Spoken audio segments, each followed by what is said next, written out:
इनमें सबसे पहले हमें पढ़ना है इलेक्ट्रिक सेल का बैकड्रॉप सेल। ठीक है, बैकड्रॉप सेल का काम होता है रासायनिक ऊर्जा को वैद्युत ऊर्जा में बदलना। रासायनिक ऊर्जा को वैद्युत ऊर्जा में जो उपकरण बदल देता है उसको हम बैकड्रॉप सेल कहते हैं। इसमें होता क्या है, दो धातुओं की, वो किसी भी धातुओं की छड़ें बनाई जा सकती हैं और उसको वैद्युत अपघट्ट में रख दिया जाता है या डुबो दिया जाता है। वो जो दो धातुओं की छड़ें होती हैं, जो टर्मिनल होते हैं, उनको हम कहते हैं इलेक्ट्रोड या प्लेट, जिसमें से एक इलेक्ट्रोड धन आवेश का काम करता है, यानी एक पर धनात्मक चार्ज होता है और एक पर ऋणात्मक आवेश होता है। वैद्युत अपघट्ट होता है।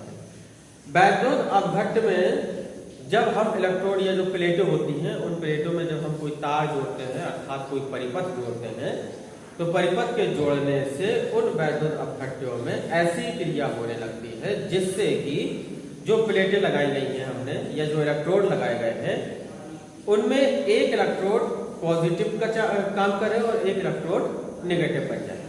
एक पर पॉजिटिव चार्ज आ जाएगा, एक पर नेगेटिव चार्ज आ जाएगा और पूरे परिपथ में धारा प्रवाहित होने लगेगी।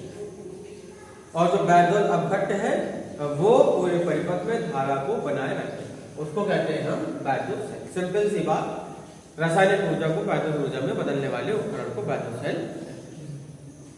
ठीक है, इनके टर्मिनल हो गए, वैद्युत अपघट्ट हो गया। फिर बात करते हैं हम कि सेल का विद्युत वाहक बल क्या होता है। सेल का विद्युत वाहक electromagnetic force of a cell.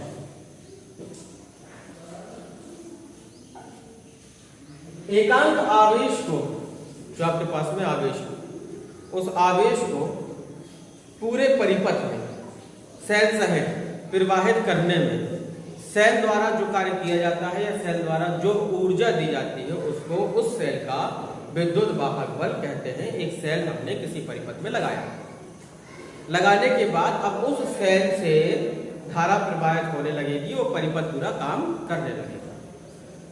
वो जो धारा है पूरे परिपथ में बह रही है, साथ में सेल में भी धारा बह रही है, यानी सेल के अंदर से होती हुई जाएगी और पूरे परिपथ में प्रवाहित होगी।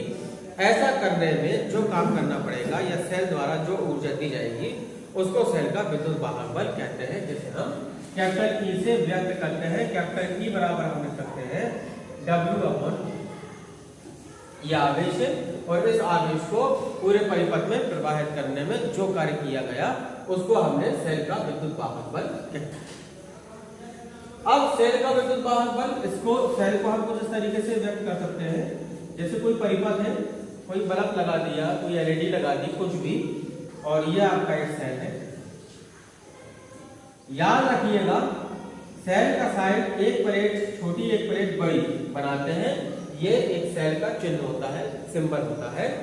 और जो बड़ी प्लेट होती है उसको धन सिरा मानते हैं, जो छोटी प्लेट होती है उसको ऋण सिरा मानते हैं। और सेल के अंदर जो विद्युत वाहक बल की दिशा होती है वो सदैव ऋण इलेक्ट्रोड से धन इलेक्ट्रोड की ओर होती है, और इस तरीके से इसमें धारा प्रवाहित होगी। ये कुछ प्रतिरोध है, इसका एक तार ले लिया परिपथ बनाने। तो सेल का जो विद्युत वाहक बल है वो सेल के अंदर ऋण सिरे से धन सिरे की ओर होता है, जबकि बाह्य परिपथ में अगर हम देखें तो जस्ट ये विपरीत। ठीक है, इसको कहते हैं सेल का विद्युत वाहक बल। किसी भी परिपथ को एक्टिव करने के लिए या किसी भी परिपथ को चलाने के लिए, उसको चालू करने के लिए हम किसी सेल का प्रयोग करते हैं। और सेल के एक तरीके से ये मान लीजिए कि ये दो तार हैं और इन तारों से एक सर्किट को हमने जोड़ दिया और वो सर्किट आपका चालू। इसको कहते हैं सेल का विद्युत वाहक बल, जो कि E बराबर W अपॉन Q निकलेगा। और इसी आधार पर इसका मात्रक बन जाएगा जूल प्रति कूलाम, और जूल प्रति कूलाम वोल्ट के बराबर होता है, तो हम इसे वोल्ट भी कह सकते हैं। यानी सेल के विद्युत वाहक बल का मात्रक जूल प्रति कूलाम या वोल्ट होता है। अर्थात हम ये कह सकते हैं 1 जूल प्रति कूलाम बराबर 1। बात क्लियर है? कोई दिक्कत? अगर मान लीजिए यहीं से 1 वोल्ट की परिभाषा बन सकती है। हम कहें कि एकांक या एक कूलाम आवेश को किसी परिपथ में प्रवाहित करने पर यदि 1 जूल कार्य किया जाए तो उस समय उस सेल का विद्युत वाहक बल 1 वोल्ट के बराबर